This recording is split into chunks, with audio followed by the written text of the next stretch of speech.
Good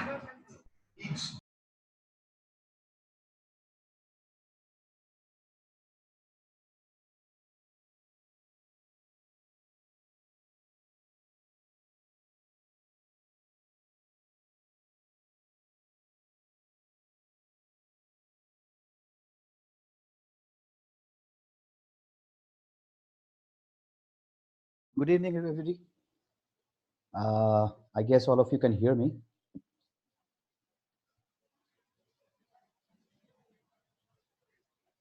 Can you hear me?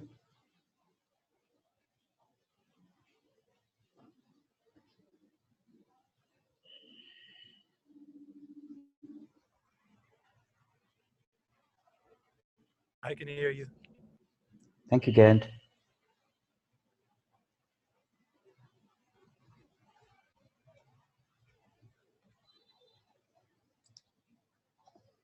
Okay, so today is the second session of the introduction to metagenomics. And today we are going to cover about some current research areas, some hot topics which are in the domain of metagenomics nowadays, some logical steps about metagenomics analysis pipeline in the server itself. I guess all of you are kind of have the accession to the server, the username and the password, and it's working for you. And some methods and interpretation of results and visualization.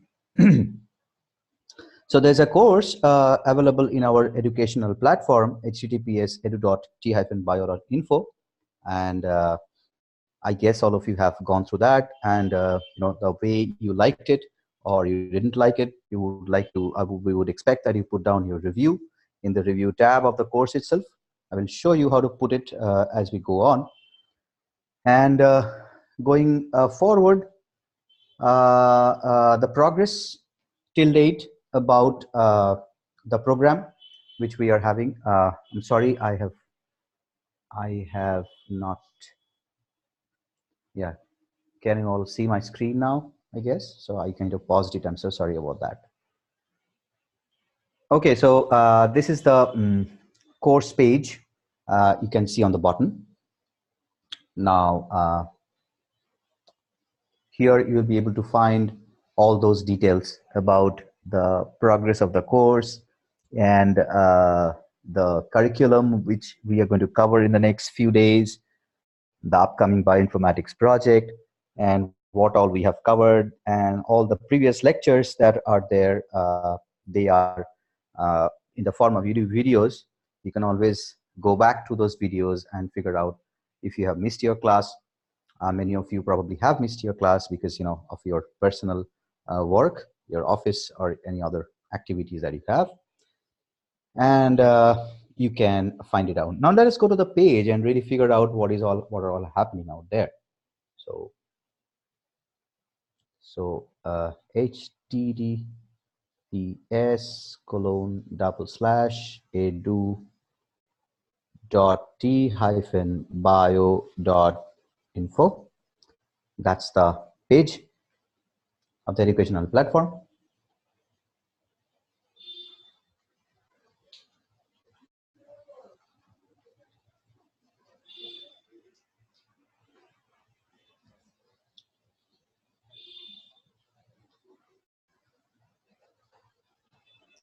Okay, since I have already logged on, you can see my picture here. And if you go scroll down straight, you'll find a place which says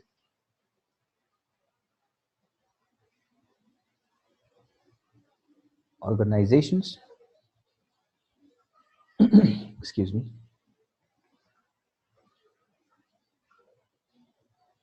And here you would find the bioinformatics training program, Sister Nivedita University.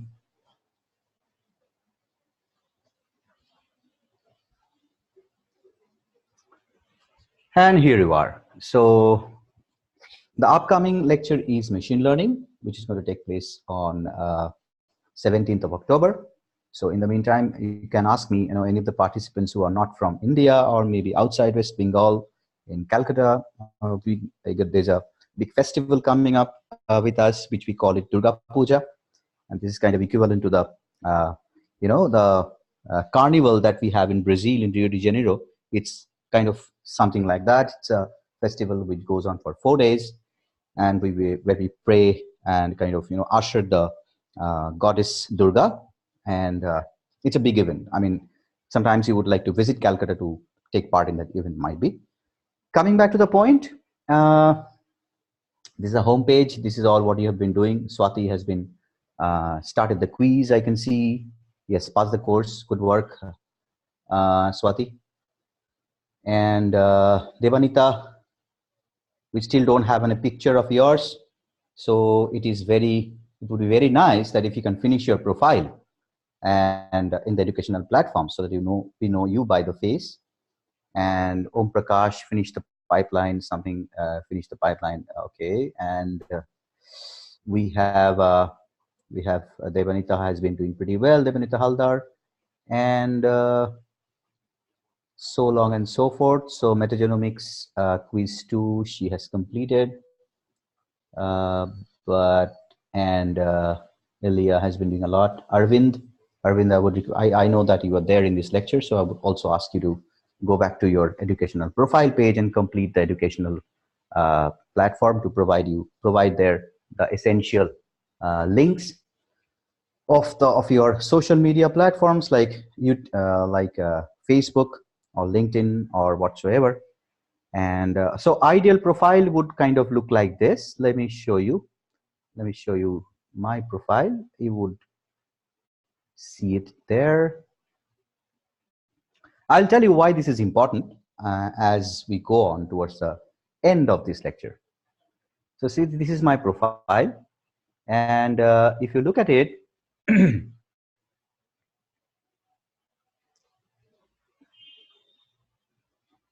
so this is my name, and this is what I am about. This is something about me, and I'm sorry. Oops, I'm so sorry.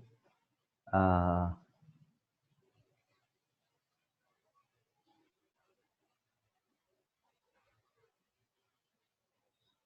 And I have put my social links like Facebook, Twitter, and LinkedIn. I have 3 social accounts. So you might have more. You might have Twitter. You might have Instagram. You might have something else. So you can put your name out here. You have a photo, kind of good smiling photo like that, and this would help us to identify you in future courses, in future things, and also the very important thing which is going to come up, which is coming up as a part of the Pine Bite program. These profiles are very important for us to understand that your progress and your understanding of the entire stuff.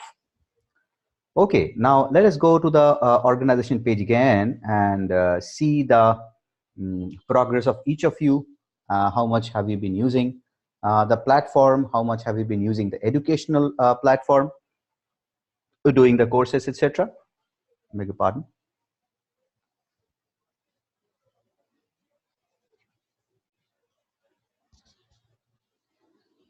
Okay, and in the forum, I was telling you, you can find the older videos.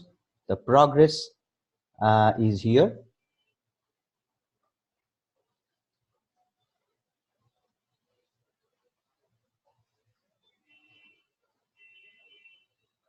I don't know why it is taking so much time. I'm sorry for that. Okay, so we started on August 20th. It's a long journey with you guys. Today is September 24th. And I give an apply. Let's see who are the leaders of the entire course till today.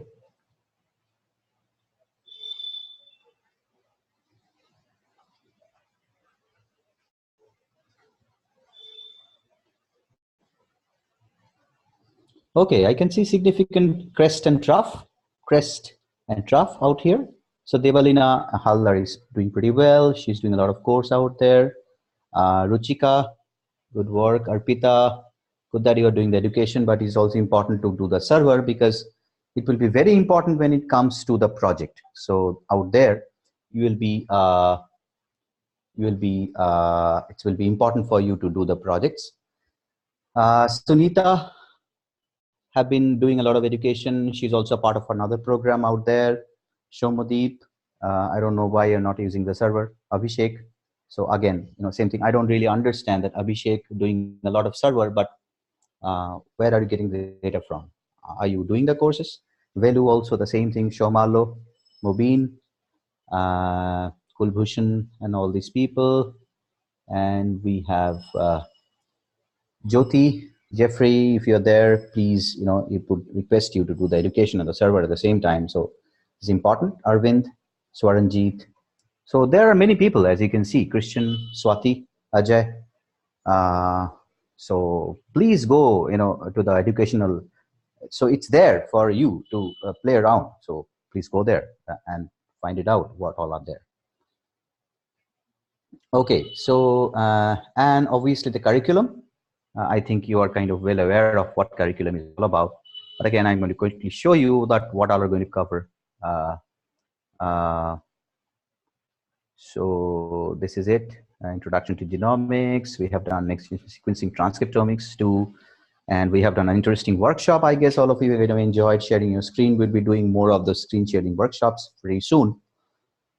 And today we are there in the Metagenomics 1, and in future we're going to come up with the introduction to machine learning on October 17th. Now going back to the presentation, this is the progress all about. A little bit of review, whatever we have covered so far. So we learned about metagenomes as a whole, which are kind of microbiomes, which are single cellular organisms present across all ecological niches. And there are minute organisms harboring in your body, harboring in all walk of life, starting from your stomach to your skin to your oral cavity to your vaginal cavity, and also your all those places everywhere, and they play a very significant role in modulating many of the activities within the body and also in other ecological places. So when we want to study all these organisms, four things are kind of very important. Few things are very important. One is that the unit of the molecule, the biomolecule that we really want to look at for which is present in those microorganisms is ribosomal RNA, short form rRNA, operational taxonomic unit. And we try to understand the alpha diversity and the beta diversity. For understanding alpha and beta diversity, we take into account something which is called variable region, and which are very specific conserved region within the species, but there are kind of lot of variability present in different samples, different species. So this is the alpha diversity within the sample, and this is the diversity, beta diversity, which is present across the sample. So again, the ribosomal unit, 16S rRNA, 18S rRNA. These are some of the rRNA structures that we looked at belonging to Thermus thermophilus or Escherichia coli. And two subunits, as I was telling you, that we know by the structure itself that which part of this ribosomal rRNA we are really dealing with. And we understood something about this, the MySeq sequencing, what part of the sequence really we do cover, the 1500 basis or 1.5 kilo basis. That's the part we are really interested in because, excuse me, that part is harboring all those variable regions. And why we kind of look at the hypervariable regions that also we discussed. So one question I think we had in the previous lecture from probably from Jyoti, that is there any possibility to segregate out the the bacterial the contamination of your cell line?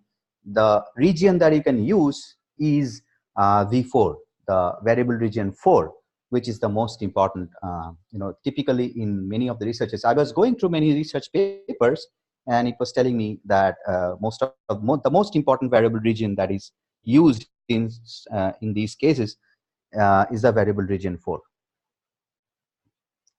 And we understood that why do we really consider these variable regions to understand the species differences between samples or within the sample. And we kind of focused on the V4 and paired end sequencing, use of universal primers, and we understood about what is OTU all about and why do we really consider it on the OTUs. What OTUs, as you know, it is known as proxy species. So that's is important out here. And then we kind of try to get into a phylogenetic classification of that, organizing that into specific trees and nodes and ages to figure out what is the diversity of the species present in my sample, something like that. And then we understood that what do we really mean by taxonomic classification, hierarchically, hierarchy of biological classification, organizing it in a form of a tree. So it's hierarchical classification starting from kingdom to phylum to class, order, family, genus, and species. This kind of this is very important. We have to understand that what sort of species are harboring in which type of the body part. That's kind of will be telling us that whether that person is is important, whether that person is having infection from any which sort of species. I mean, if in the places I can see, in any sort of skin samples, microbiomes present in the skin, if it gets into the oral cavity, it's a different niche. So it's a foreign environment for that particular organism. So it will start to produce infection. So that's how infection is being produced. E. coli is present in our stomach, but when it actually goes into our oral cavity, it creates a lot of havoc and creates all those unnecessary, unnatural, symptoms in our body. We looked at Silva and RDP and green genes databases, along which we compare our samples when we do the pipeline. We looked at a pipeline also. And today we are going to deal with the metagenomic projects that are prevalent in the globe, and this would kind of help you to devise your own project at the end of the day if you are interested in metagenomics, and so long and so forth. So if I would take a small pause here.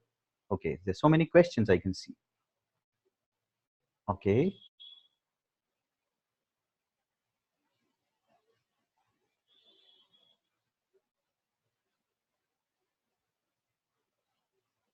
Okay. Yeah, thank you, Arvind. My usage data is not updated.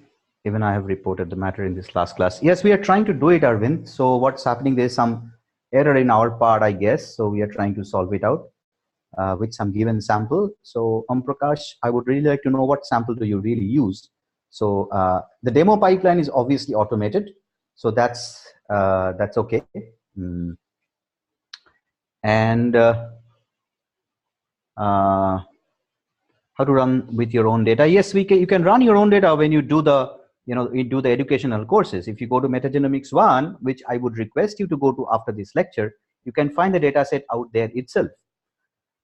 So, and this will also tell you, yeah, thank you, Arvind. You're most welcome. So unable to make use of the server. I'm good following lectures. So, okay, following the lectures is good. As I was telling you continuously that, the lectures are pointers. So we try to give you pointers to the educational courses that we have, because it is not really possible to go to each of the points in so much detail, but we'll definitely give you pointers. That's why we have come up, we have created this educational platform for you to go and play around out there. And there you can find all those data sets which I'm talking about in this lecture, and in any of the lectures, I mean. And you can go to the server and upload those data. So demo pipeline is meant for making your life easier, trying to understand about the input file. It's very important that you need to have your input file very properly calibrated and properly formatted. If it's not formatted properly, then it would be very difficult for you to run the pipeline. So that's why the demo pipeline are there. So that's what is very important. And okay, so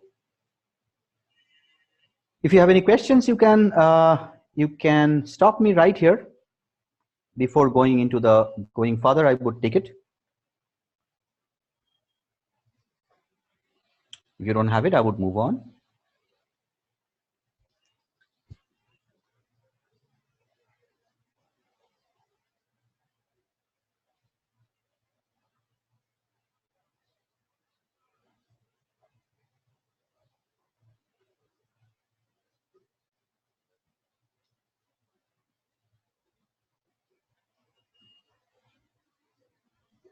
Okay, I would move on, I would say.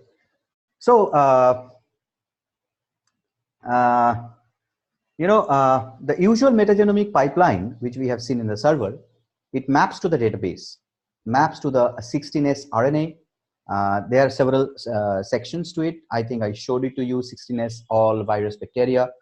The purpose of this, if you have a total RNA library and you do a regular next generation sequencing, you are picking a lot of different things. So this methodology was used in one of our projects, which are available for free in our project database, which is uh, S. frugiparda 9, to find out the contamination of cell lines. So there, I think, Jyoti, you should go and find out what you were asking last time about. And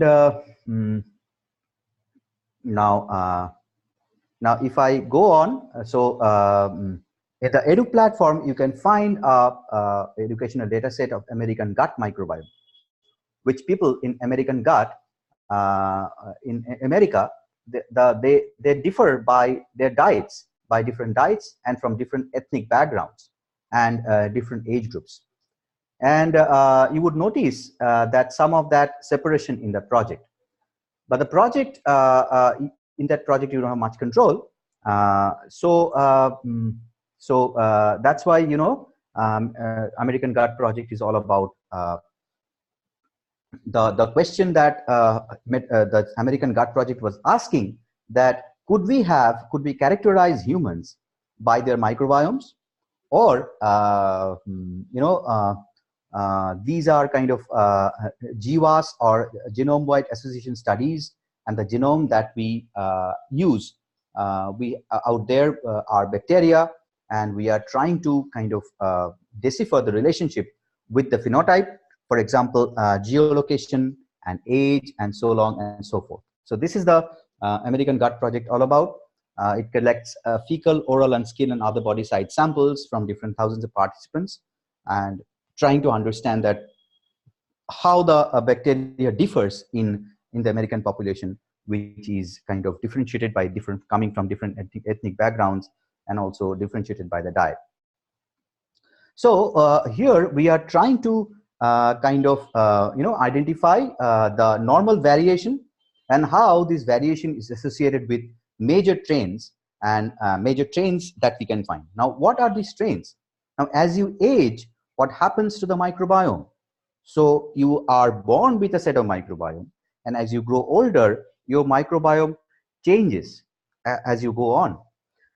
Now, what are these strains? As you age, they need to change. Different diet and or different sort of climatic exposure to you, they kind of changes across the time. Now, that is what is the understanding of it. So there is also a chance to connect the microbiome with the hereditary disease. Okay, so and that question is being asked to the participant, and if the answer that we can if the answer that whether they really do have some hereditary, or coming from their parents disease, which are they kind of carrying it, and then we can derive some meaning out of that. Okay, so this kind of disease is being kind of transported, or they get it from their parents. And so the whole idea of the entire project is something which is exploratory citizen science project. And you can find more details about this type of project in the Metagenomics 1 course, which is there in our edu site. Now, from a biomedical standpoint, we show you some other project connected to inflammatory bowel disease. So this is the metagenomics pipeline that is typically taken into account. So we map onto the genome, the basic idea remaining the same, that we map onto the genome via a database using the algorithm called Bowtie2. And thereafter we do a positional count. I was telling you last time that the difference between RNA-seq data and RNA-seq data pipeline and the metagenomics pipeline differ by the quantity, differ by the number. So FPKM values, frequency per kilobits per million, is something which is kind of a real number, and it has a decimal part. But out here, we try to figure out the abundance of a particular OTU, the operational taxonomic unit. And that is a whole number, does not contain any decimal part. So we do map it on by Botai2, then we do a positional count, and post count algorithm has been developed in the Tauber Center. And then we kind of combine all these data together into a table.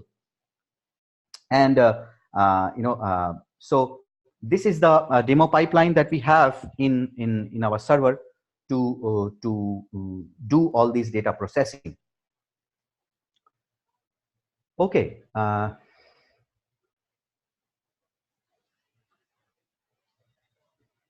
So now since already we know that microbiome are associated with quite a number of body functions, so we can say that they are an organ by its own right. Sir, sorry to interrupt you. There is a Yes, question Apar? from Velu. He's asking, since we do not know what the organisms are present in the samples, Yeah, which I will look at it. Look at the question right now. Okay. Thank you guys for answering all these questions. Velu, where are you? Okay, since we do not know what the organisms are present in our sample, which do we use reference to map with POTI? So the reference genome are there. So that's why we use databases like Silva. That's why we use databases like Green Genes, which are kind of updated databases continuously by people, where most of the reference genomes are, are given in our database. Also, that's why we do, all those 16S RNA, the specific RNA database that we use. So if you go to some, there are a lot of journals which come out every day. If you look at the journal, probably connected to microbiology, this will tell you that there are several types of reference genomes which are coming up. All those assembly maps are coming up. So before using Botai2, if you really look at it, that mapping onto the reference genome and the database, that's what we do. So if you can see my arrow out here. So mapping on the reference genome and the database. So database, by database we mean that the Green Genes database, the RDP, the NCBI, and the Silva, to be very specific. Okay, so thank you, Velu. That's the question. So again, I'm telling you, so all these questions will really get demystified if you run the demo pipeline, and then if you go to the educational courses, that will really give you a lot of better understanding about what you are asking right now about. Okay, and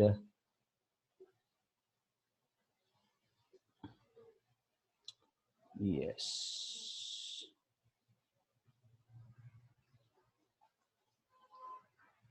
So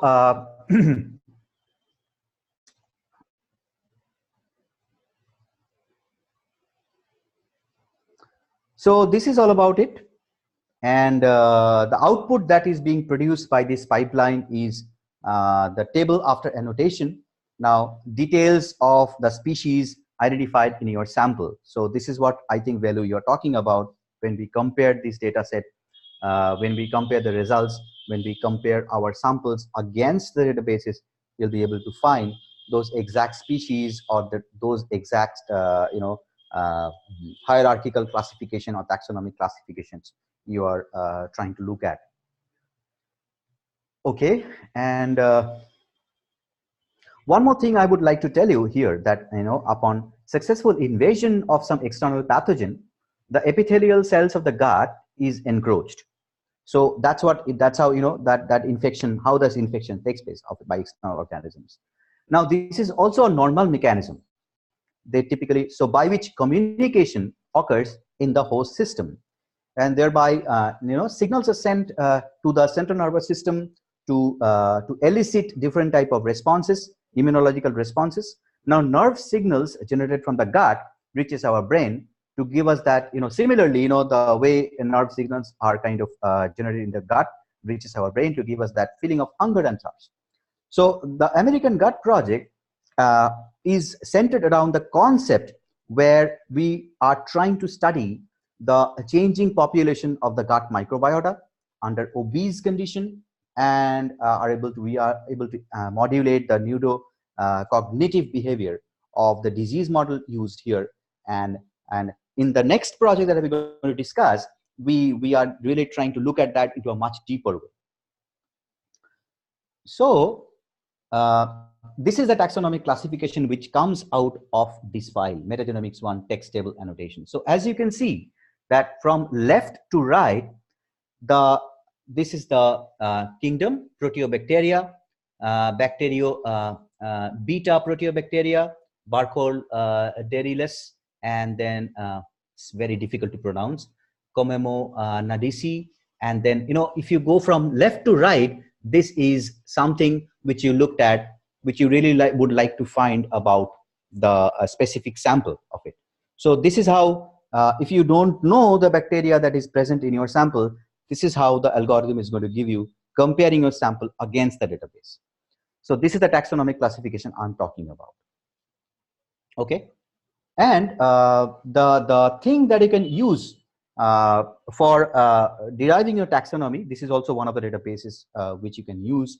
If you get them, when you kind of get the bacterial classification, you can go to NCBI taxonomy and figure out that what is that bacterial kingdom classification all about, and then you can find out all those important proteins or important biomolecules that are connected to the to that particular bacteria, and then you can derive therapeutics out of that. So design of vaccines, design of antifungals, design of antibacterials all depends upon the kind of organisms that are segregated from your sample. So you see, it's all starts from the sequencing itself. So let's say you're trying to identify some specific targets for a specific set of bacteria, or trying to identify all those specific design all those specific antibacterial drugs. So drug designing starts from the sequence, so that if you're trying to work on some new samples, some new methodologies, you should always start from the basics, like the sequences which are coming from the MySeq sequencers, which are sequences from the metagenomes, and trying to identify all those hotspots. Although hotspots is the word which is typically used in terms of cancer, but you can always say biomarkers. And these biomarkers are will be identified by the processes that are as a part of this machine learning pipelines in the server. Today, we are going to tell you about, I'm not going into much detail about the microbiome, American Gut Microbiome Project. The reason being that you can find many things about it in the Metagenomics 1 course out there. So we're going to tell you about this particular feature, this particular important thing, where microbiome and behavioral patterns of human beings differ when you are trying to modulate the microbiome within your body. This was a very interesting paper that came up. This is something connected to your nutrition also. So obesity related things, when you are trying to so as I was telling you, that the gut microbiota change with your age, the gut microbiota change with your type of food that you have. So all these things are kind of connected, and that hypothetical idea, you are kind of landing up. You have to do those experiments specifically to figure out that what does actually happen. So the aim of this project, as you can see, is written directly below, that to change the gut microbiota in mice, because mice is the most favorable organisms which are close to human beings, and all those therapeutic principles, therapeutic ways which are developed are primarily tested on mice. So to change the gut microbiota in mice through antibiotic treatment, followed by a gavage of donor stool from other mice, and determine if significant behavioral changes are introduced. That I was telling you a few minutes back, that the concept of this project, this paper suggests that there is a relationship between diet and anxiety, so neurocognitive behavior. And the researchers made an attempt to change the community of the microbiome by giving the test organisms the microbiome from some other animals, and which was fed on a specific diet. So there are few factors which are coming into play out here. So some samples of microbiota, two different sets of mice which are fed on two different diets. So you can see so many factors coming into play. And here, as the data, when you are dealing with the data that is coming out of the experiments, has to use some sort of machine learning principles or the metagenomics pipeline to analyze it and to come to a definitive conclusion. And we know that diet have an impact on the microbiome because we already know about that. However, this change takes some time to take its effect. Now, the question is, how did they do it? So they took 8-week-old male mice and fed it with high-fat diet for 10 weeks. So after 18 weeks, the mouse was sacrificed, and the entire sequence of those RNA samples, those samples of metagenomic samples from the stomach was taken and put it into the mice-seq sequencer. At the same time, some 8-week-old male mice was fed onto the regular diet. The regular diet is known as chow diet, and fed for 10 weeks. And after 18 weeks, the similar thing happened. They were sacrificed, and all those microbiome samples were put onto the mice-seq sequencer. Now, this is how kind of they did it.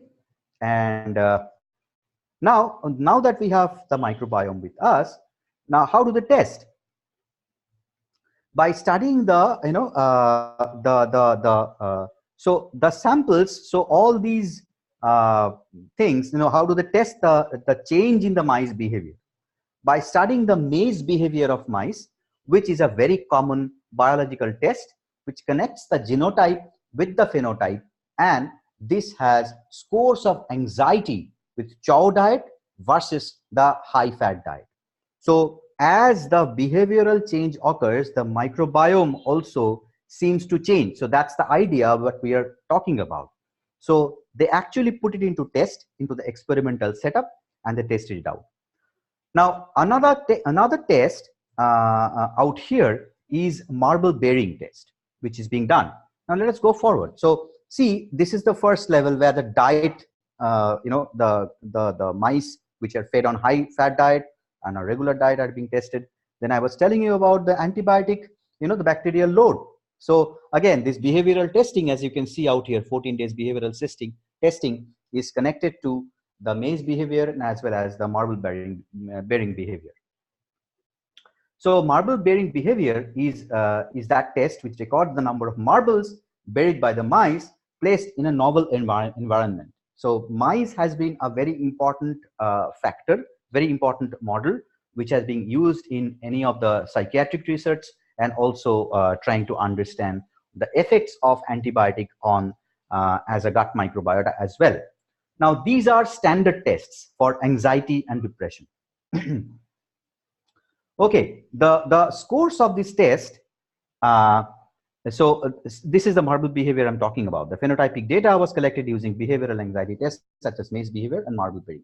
So, and this graph shows you that what are the type of values that are coming up. So they have plotted this value in a box plot. So this is kind of a box plot which shows you the distribution of the data.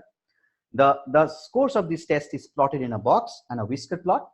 The conclusion is that the high-fat diet mice is connected with anxiety. And if you go back to the conclusion of this paper, in the conclusion it says, collectively, these data reinforce the link between the gut dysbiosis, which is dislodging the microbiota of the natural microbiota of the gut, between gut dysbiosis and neurologic dysfunction, and suggests that dietary and or pharmacologic manipulation of the gut microbiota could attenuate the neurologic complication of obesity. So this is the whole idea. So in the beginning of the days, we were trying to tell you that our server is something which will help you to get hypothesis-free testing tools.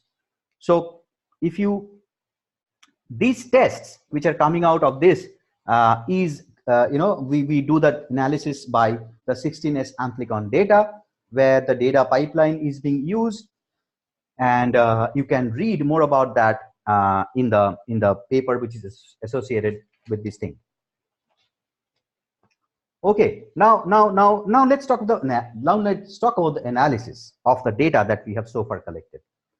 Now we will use this amplicon pipeline that you can see right now in front of the screen, which uses two methods, data2 and phyloseq. What is data 2? Data 2 deals with the OTUs, the operational taxonomic unit. And phylosec is one of those algorithms. The phylosec, if you can see, is that algorithm which helps us to understand the relationship between them. Now, if I go to the server now, and let's see that how this thing is being done. So this is the pipeline, the gut-brain axis thing. So be rest assured that the files which are required for this pipeline to run is already uploaded, but you can also upload your own file. If you go to the Metagenomics 1 educational part, you can find the essential file that needs to be uploaded out here. So this is something which will help you. Now let us start.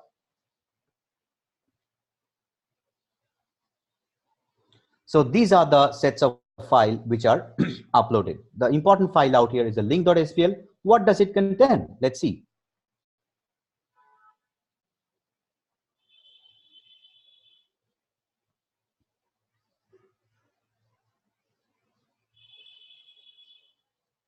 Today SNU. Okay, my file is kind of downloaded. I'm going to show it in the folder. I think I have it here. And let us open it by some notepad file. See, what does it contain? It contains FASTQ sequences and paired end sequences. These are all hypervariable regions, and these are kind of soft links present in our TBio server because all these FASTQ files are pretty big. So every time you want to do analysis, so you have to kind of upload the data. So in future, when you're trying to do some bioinformatics project, you have to give us the project description as well as the input files that you want to work with. Then we can discuss forward and upload your data in the server and then help you to complete the project. So the biological question and the FASTQ files, the source of those files. So the source of these files has to be very clearly defined by you. If you cannot define by yourself, we can help you to define. Coming back, so you can see this.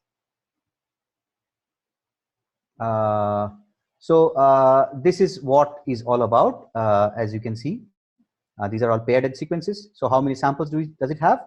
So 1, 2, 3, 4, 5, and 6 samples, right? So going back to the server again, so if I click OK, the immediate pipeline that is being highlighted is data 2. Data 2 pipeline is pretty intensive.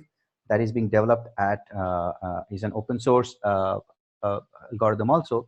You can, okay, so this educational pop-up is going to give you all those details which are essentially required to understand the data 2 pipeline. We can discuss further if you, but it's the best idea is to, you know, to go through those papers and ask questions. So I can explain you a whole day about data 2 bioinformatics workflow, but you won't be able to really figure it out unless and until you just make your hands dirty. So the entire thing, this is a kind of building the OTUs, and then you do a pair merge.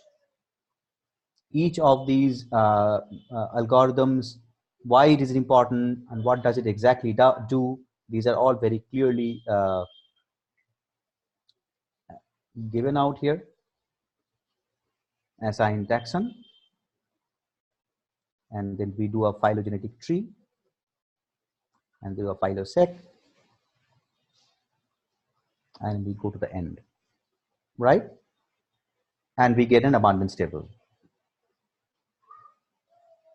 So this is what is all about. So I think I kind of quickly showed you this thing.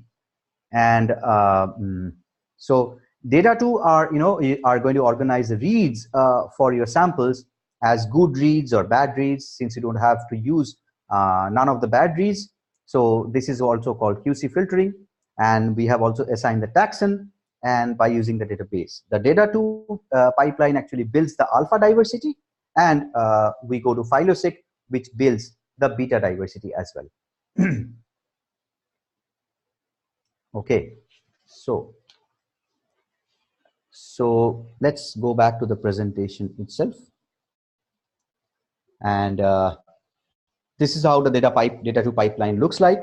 So it reads the FASTQ file, it sorts the FNR reads, the forward and the reverse reads, the forward and the reverse reads, the quality inspection, and they filter it out. And then, you know, there has what does filtering does? What does filtering do? Use quality scores to trim the sequences and dereplication, output unique sequence and their abundance, and can denoising. That's the important part. So any sort of data that is coming out from high throughput sequencing machines need to get denoised. So there are a lot of artifacts, mechanical artifacts, which are coming into play. So that is why it is very important to kind of segregate out properly. The next step is merging the reads together. So we denoise and then we merge the reads together. And chimera removal, I told you in the last class why chimera is important. Because chimera is something we do not know exactly which bacterial species does it really belong to. Is it a new bacteria, or it's something like that, you know, some contamination in the thing. And then we assign the taxonomy and the phylogeny of the entire thing. And then we create that phyloseq object, we filter it out, and we do a diversity analysis. The output which comes out of this thing, so you can see that output right now in the server itself, right? So if you go to your presentation that is there, so we have three important things which we need to take care of. One is this data to phyloseq abundance table.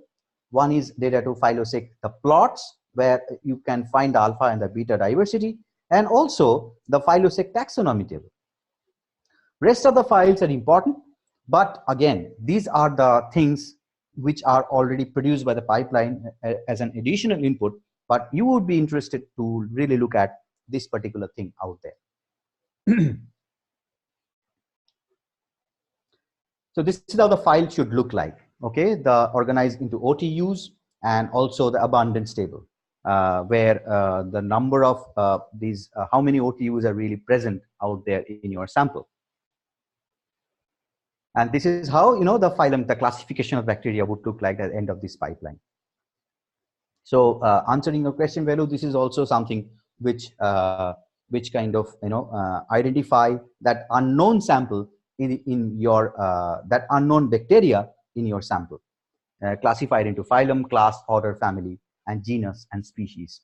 So sometimes it is not really possible to figure out the species, because, you know, species differentiation in taxonomy is one of the most difficult part of any taxonomy. So until genus, things are pretty clear, but when it comes to the species, it's become little very, you know, a little difficult or a little clouded.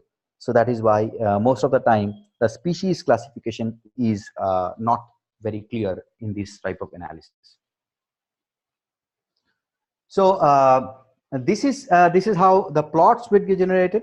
So it will generate, you know, the experiment that we did on this mice will give you those samples. Within the sample differentiation, this is the alpha diversity that you can look for.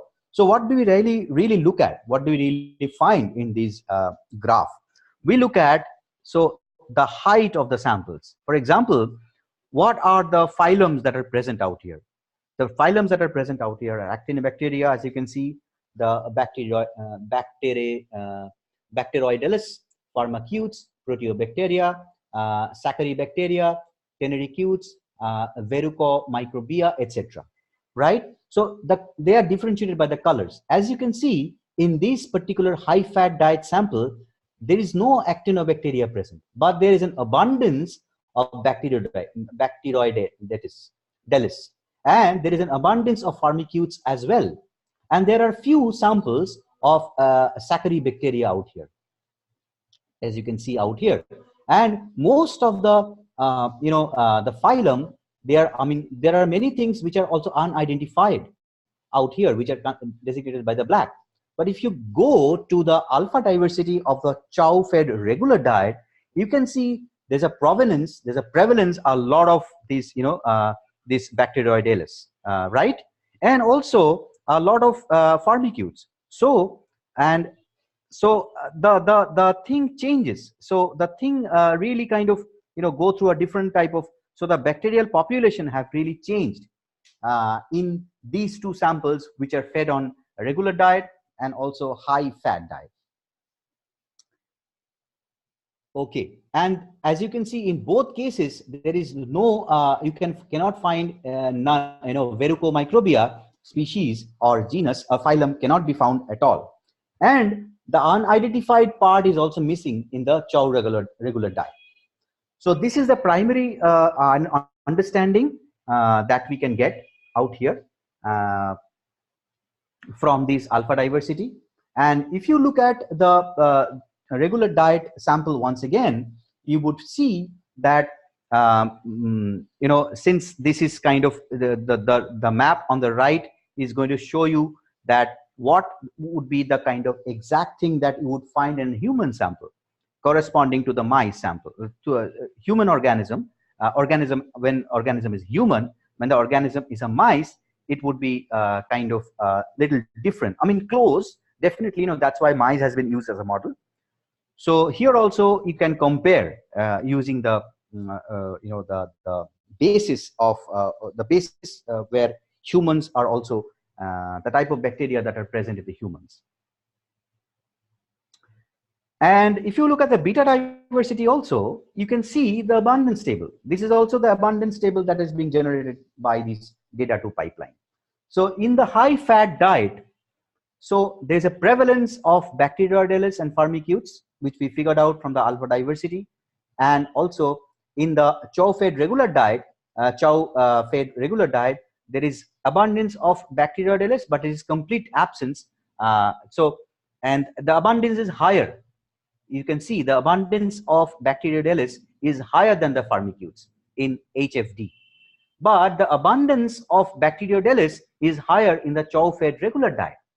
So the abundance tells us that what are the effects of that particular diet, and it clearly proves that if you change the gut microbiota by some external influences, if you change the microbiota by feeding it some different sort of diet, it would make that bacterial population change, and there will be a different type of anxiety. And so you are connecting the microbial genotype with the phenotype of an organism. And what is the phenotype that I'm trying to look at? The phenotype is the maze behavior and also the marble berry behavior. So this is what I I would, so one thing,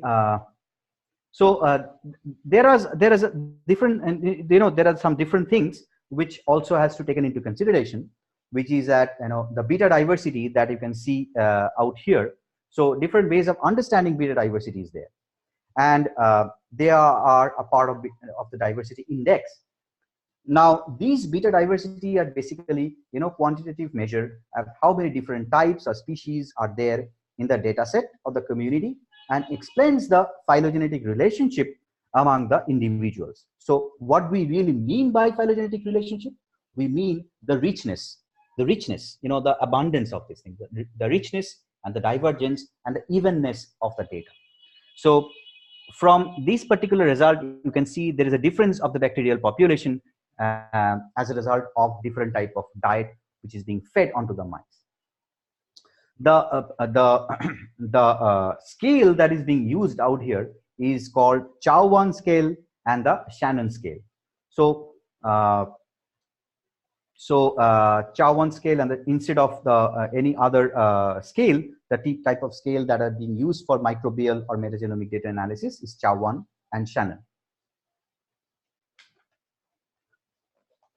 Okay, so nothing is that for today, and I think I have covered most of it.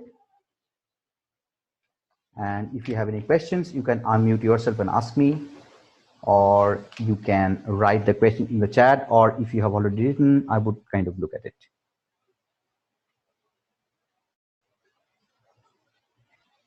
Okay, so anybody, any questions? Gent, Diksha, Arpita, Devalina, Om Prakash, Prabir Kumar, Kulbhushan, anybody? Naresh, Velu. Swati? Anybody, any questions? If you don't have any questions, I have a task for you till the next class, which is happening on October 17th. Between this long time, you have to complete something. So that is very important. And okay, can you tell me how metagenomics can be used in personalized medicine? So yes, that's a good question, by the way, Prakash. So nowadays, what is happening that the tumor microenvironment that are being kind of playing a very crucial role in understanding the therapeutics of the cancer. The microbiomes are also present out there. So the microbial population within the cells are also modulating the the tumor microenvironment. So people are trying to connect the microbial population with the tumor as well. So when you are trying to identify some new therapeutics for a specific type of tumor, you have to take into account the microbial population that are there. Maybe you can upskill or really modulate those microbiome to produce that desired effect within the tumor itself, to give that person that specific precision therapy. So definitely this is again a point of research. Very significant research is going on. I can share you some paper on where metagenomics are being looked at as one of the therapeutic measures, therapeutic interventions for precision or personalized medicine. So personalized medicine, precision medicine, these are somewhat kind of synergistic, or let's say synonyms to each other. So you can use both the terms at the same time. Is it okay, Prakash? Is the question? Yeah. Okay. So Ord's metagenomics also consider genomics, transcriptomics, generation analysis. So yeah, metagenomics. Metagenomics is how can we observe the microclimate of tumor area in real time? Can you add some thoughts? So yeah, there are single cell transcriptomics which are available. So when somebody is doing single cell transcriptomics, they can obviously segregate all those specific metagenomic samples from that particular cell and also sequence them. Again, the hypervariable region has to be done.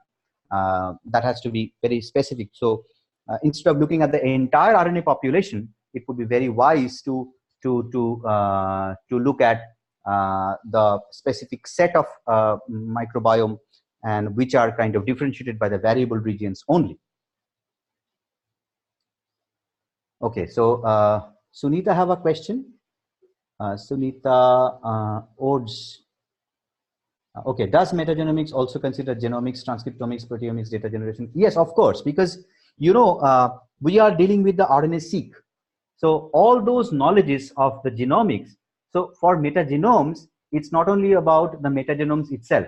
The hypervariable regions are basically genomic sequences, and I mean the genomic or the RNA sequences. So the principles are used typically. All those pre-processing, mapping onto the genome, mapping onto the transcriptome, all these things definitely come into play when you are trying to do metagenomic analysis. Okay, I have another question. Okay, Naresh asks me that may I know how anxious level calculated from the graphs or etc. or the specific genes identified?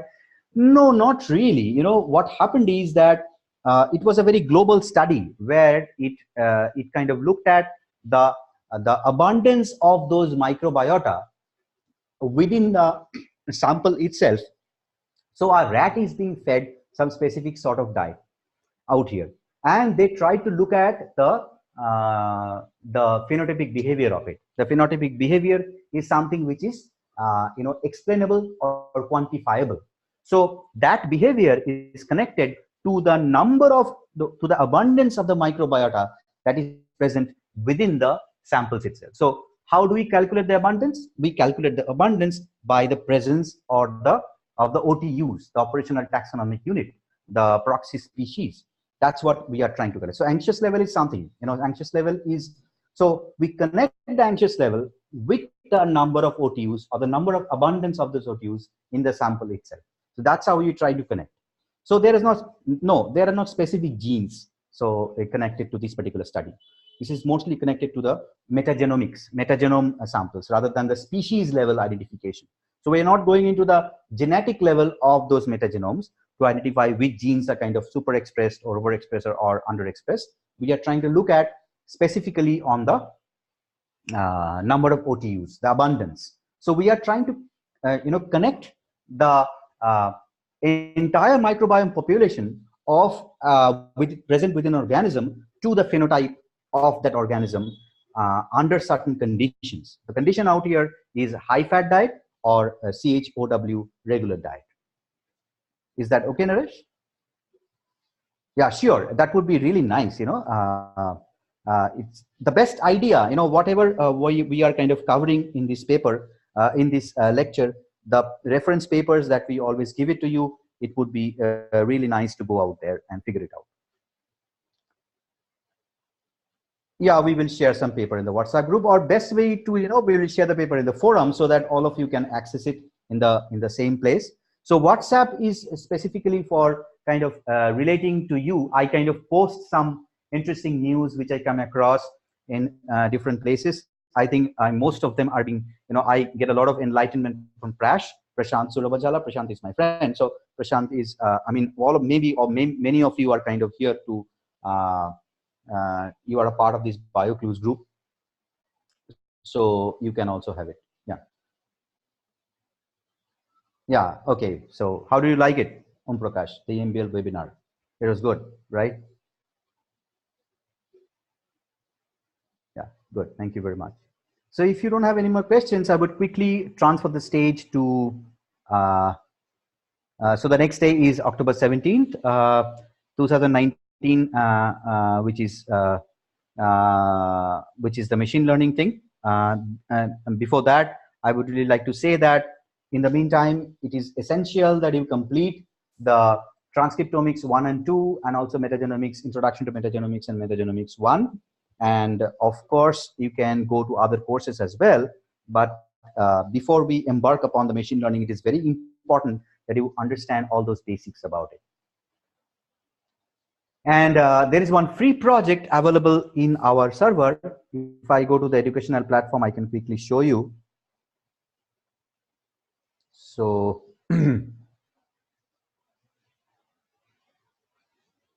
this would be a good practice for you, because when you embark upon doing the project of your own, this would really help you to how to break up or divide the projects in the form of materials and methods, and that would be really helpful. So this is something which you should do. You can do it for free. This is available out there. This kind of talks about metagenomes that we have kind of covered in 2 of the classes.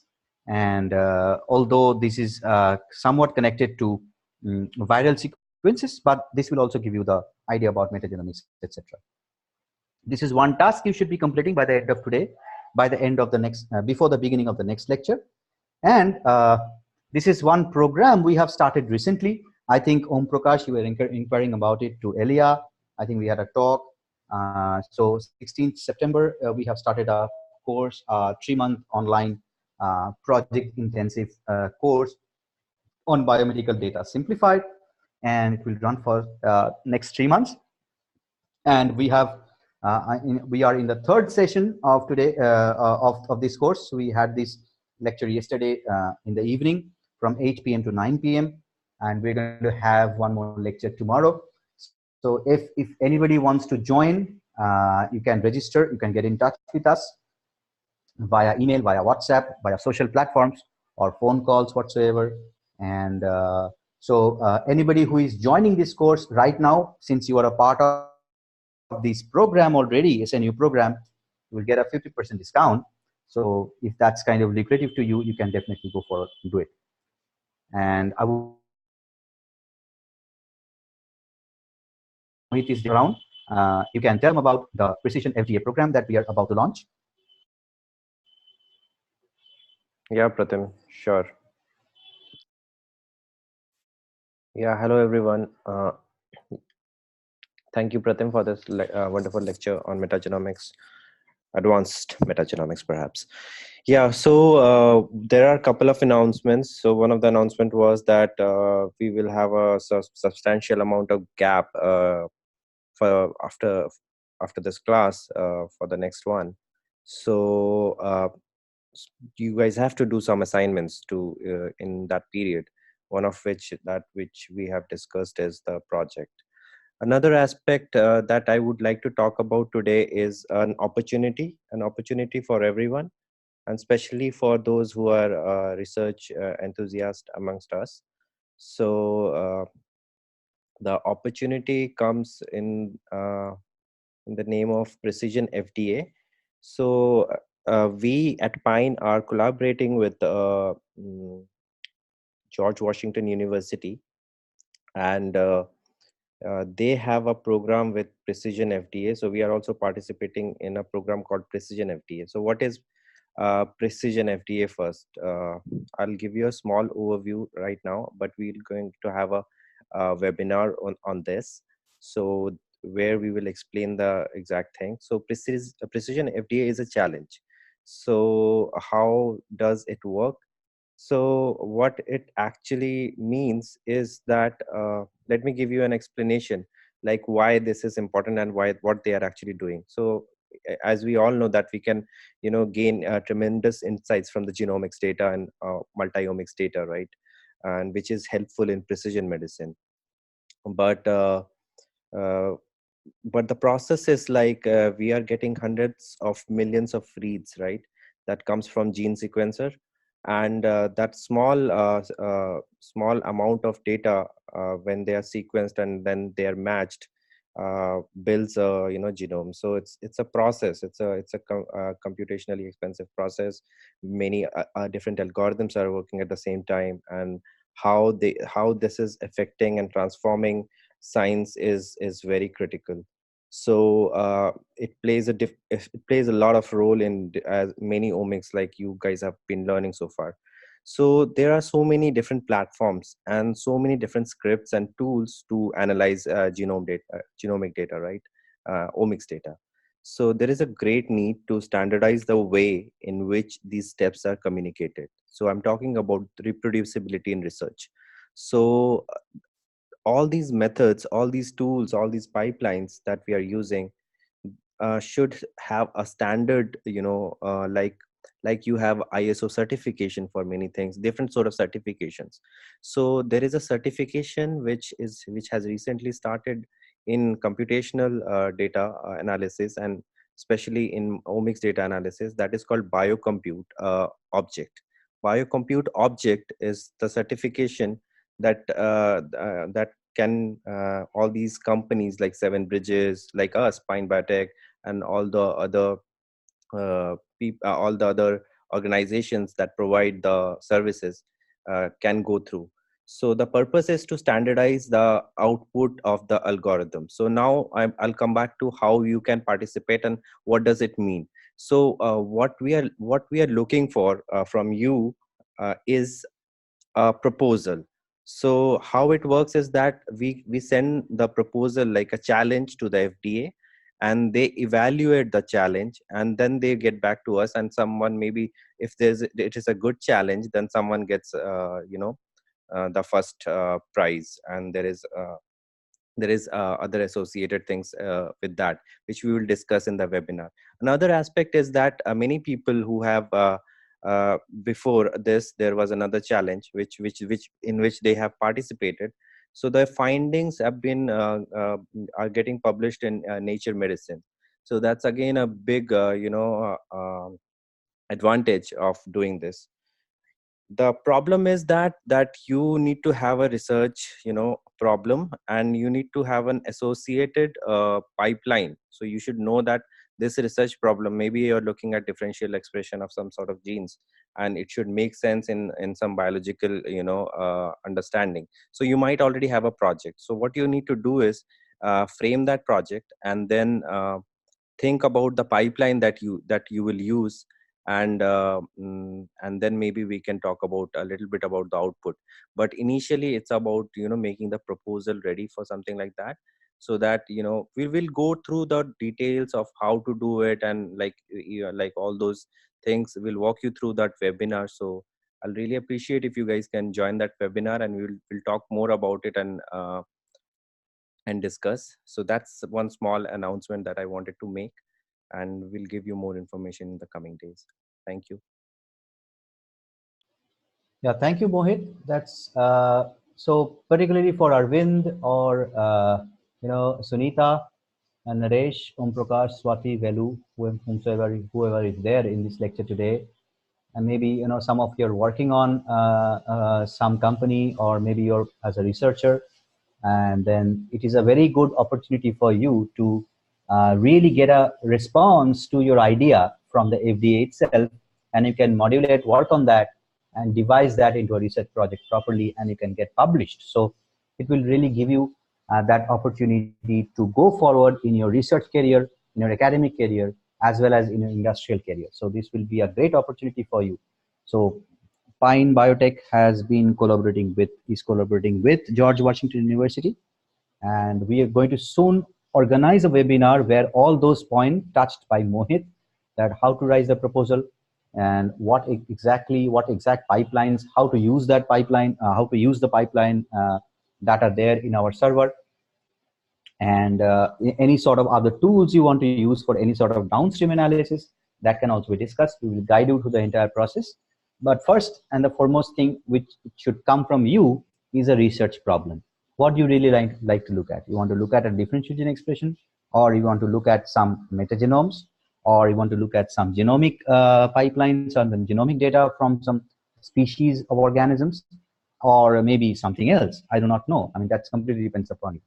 So think about it, start thinking from today. So maybe you can have some idea in the future when the webinar is being organized, and we will be working with you closely to make those proposals and send to FDA as well.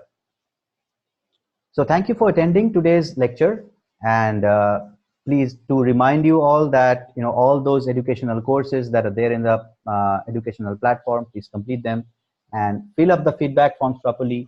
And these are one of the few things which we would expect from you.